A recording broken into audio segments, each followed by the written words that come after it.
Hello everyone, welcome back to another new episode of the Most Wanted Travel Italy series. This morning we left our favorite region in Italy, Tuscany, and returned to Florence.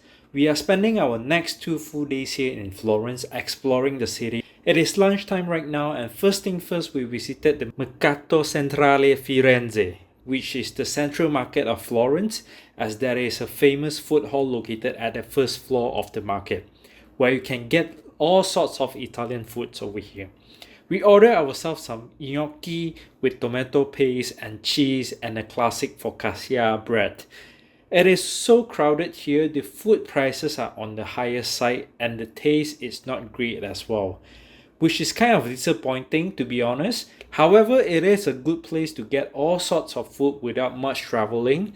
After the lunch, we started roaming around the city. It is very easy to navigate and walk around when exploring Florence. All the iconic attractions and landmarks are very close to each other, within 10 to 15 minutes walking distance. And there are so much more things to see compared to Venice. It's crowded. After around 10 minutes walk, we accidentally came to this famous plaza called Piazza della Signoria, and the first thing that caught our eye are the several statues located in the plaza, including the replica of Michelangelo's David statue. The real David statue is located in the gallery today, but this is the original position of the statue. It is actually bigger in size than we thought. This plaza is also a UNESCO World Heritage Site, which was recognized back in 1982. Next to the plaza, there is a gallery which part of it are free to visit. We went in there and literally it was empty and got the whole place by ourselves. It is so quiet there and you could hear a pin drop. Right after that, we went to the riverside area to check out the amazing view of the river. The view here is really beautiful, especially with the buildings on the two sides.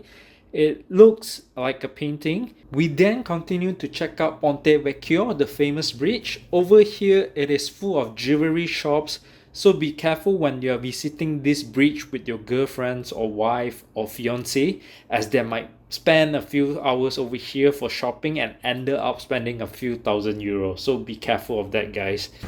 It's very good. I already had I don't know, it's my 5th gelato, but I can have it every day. So the flavor that she are having today, it's a mix. It's a mascarpone and hazelnut, which is usually the classical of the classic of Florence. And every city we are trying different gelato, different flavor, different classic signature of flavor gelato in the city itself. So the usual price of gelato here, it's €3 to €4 for 2 scoops, and I think it's pretty worth it because in Malaysia it's selling almost the same price for the scoop of gelato, and I think the flavor here, the gelato here are more creamy, more smoother, which is really fantastic. So right now we are arriving at the lookout point entrance. We need to climb up there, and we are 3 hours before the sunset, so we have plenty of time. Slowly take a walk, and it's actually drizzling and having some thunder right now, but nothing's gonna stop us because we have only 2 days in Florence, so we want to do it by today, and tomorrow we're gonna try out the Florentina sticks. That's why we don't have time for the sunset.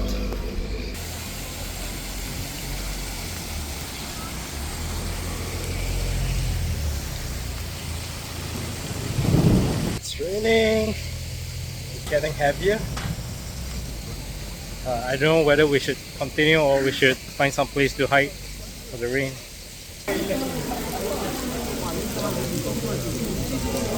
The rain started pouring very heavily and we were hiding from the rain below the bell tower. The rain lasted for about 30 minutes and the sun came out again.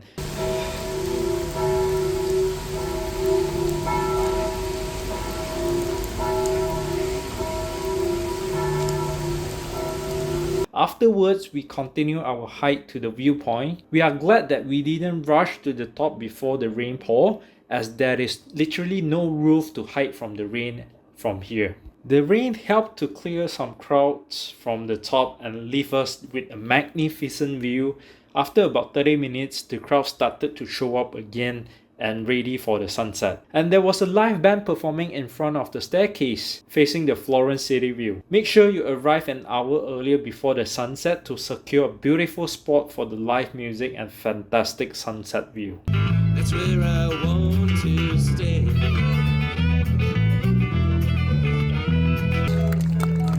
Thank you, everyone. Good afternoon again.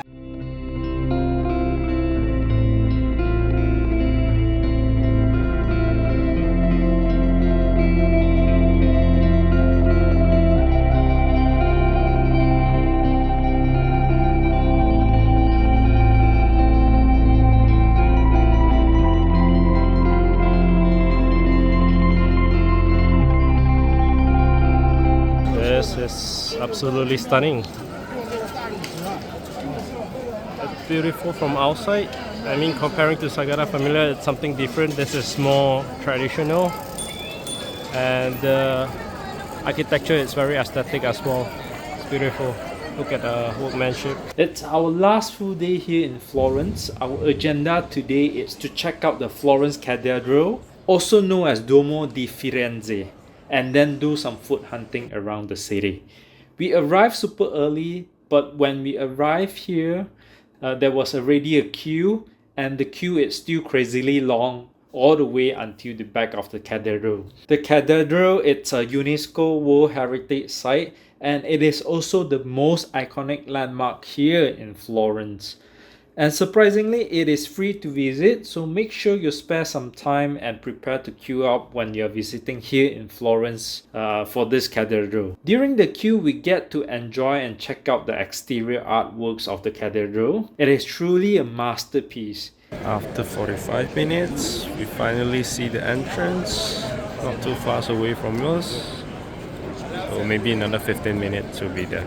The interior is not as big as we thought and not as beautiful as the outside, because from the outside it looks really big in size, but when we enter, the whole structure seems to be very narrow. Also, when we first entered to the cathedral, it doesn't give us the wow effect too. So my suggestion is not to queue up to visit inside of the cathedral if you really don't have much time when visiting here in Florence, as I feel like the exterior is more worth visiting than the interior.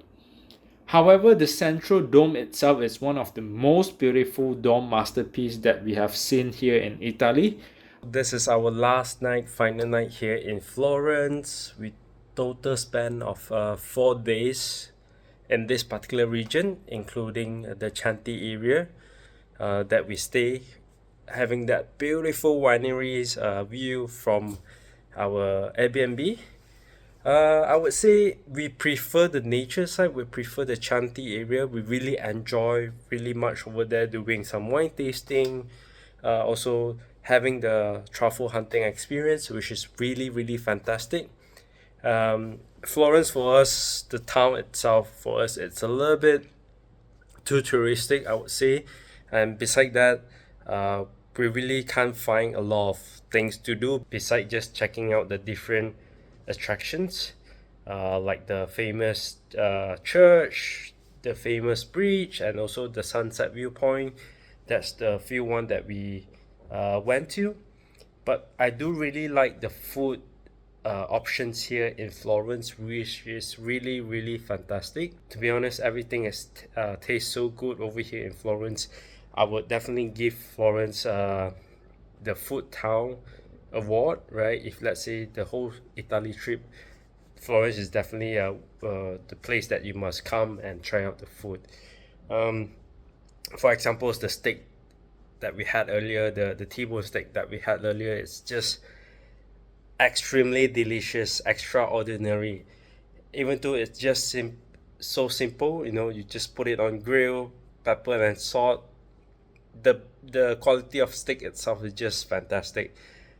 It's so tender, it's so soft. So that is something you must spare time and also try it out in Florence when you're here. Although the price wise it's a little bit higher comparing to other, but I would say totally worth it. worth the price tag, totally. So that's all for our video. That's all for this episode in Florence. And for the next few days, we'll be exploring Rome and also Milan. So do stay tuned for our next episode, and we'll see you guys over there. Ciao.